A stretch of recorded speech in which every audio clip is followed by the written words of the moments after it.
আর পেরেশানি দূর হয়ে গেল। সমুদ্রের মাঝখানে পাথর, পাথরের জানালা নাই, দরজা নাই।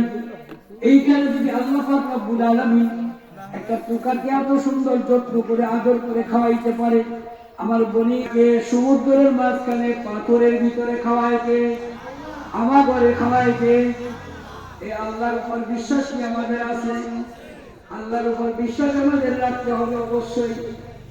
সব কিছুর মানে বান্দা কার হওয়া লাগবে? বান্দাও আল্লাহর প্রতি হবে। বলে বলেন সুবহানাল্লাহ। আল্লাহর বান্দা করে দিয়েছে, বলেন সুবহানাল্লাহ।